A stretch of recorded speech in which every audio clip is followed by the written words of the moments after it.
mentor. Tunaendelea pale pale the compound effect, tupo kwenye chapter ile ile choice. Sema kuna fundisho lingine hapa ambalo linaitwa getting lucky. Yaani kuwa na bahati. Kwenye maisha bana, nilichojifunza, watu wengi tunasema huyu ana bahati, huyu alichokupa wewe ndio amenyima mimi.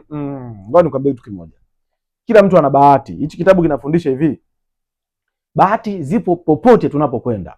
Sema shida, wewe uko tayari kudondokewa na hiyo bahati? Kama ni kuajiriwa, wewe umejiposition kuwa mtu ambaye anafaa kuajiriwa? Kama ni biashara, muonekano wako unakuruhusu kumiliki biashara? Kama ni kualikwa, ongea yako, namna unavyobadilishana mazungumzo na watu, unafaa?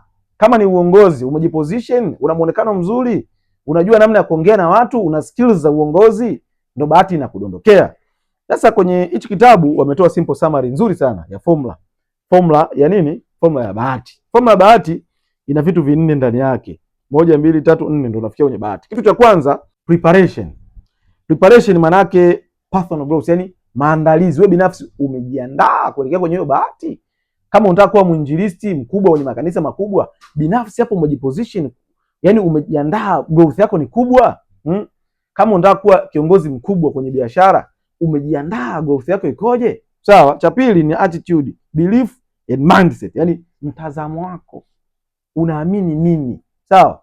Kwa mfano, wewe unataka biashara yako iwe kubwa, iende viwango vya mbele, lakini imani yako na mtazamo wako hauamini kama utafanikiwa, hauwezi ukapata bahati ya biashara yako kuwa kubwa. Unanielewa? Afu kingine ni opportunity. Sawa.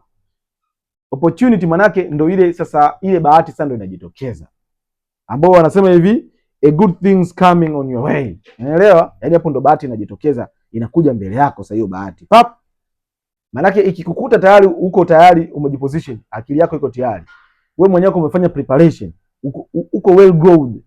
Manake ile bahati haitaondoka. Kama unachagua kiongozi, utaonekana tu, yani hautajificha, utapata bahati. Lakini wewe kuvaa uvae vizuri, kuongea hujui kuongea, watu wakichangia mada umejificha, watu wakitoa comment, wakitoa midahalo, wakiita semina uendi, ukiitwa kwenye semina uendi, ukialikwa kwenye nini hutaki, kwenye michango uonekane, unafikiri utachaguliwa? Hauwezi ukapata bahati namna hiyo. Bahati inakuja kwa wale ambao wamejiposition kupata bahati, ndio inakuja hatua ya mwisho, luck inakudondokea. Kwa hiyo hilo ni moja la fundisho. Kama unataka kuwa mtu fulani ili bahati ikudondokee, jitengeneze kuwa yule mtu.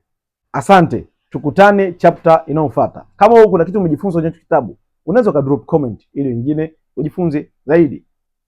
Let us meet you before you die.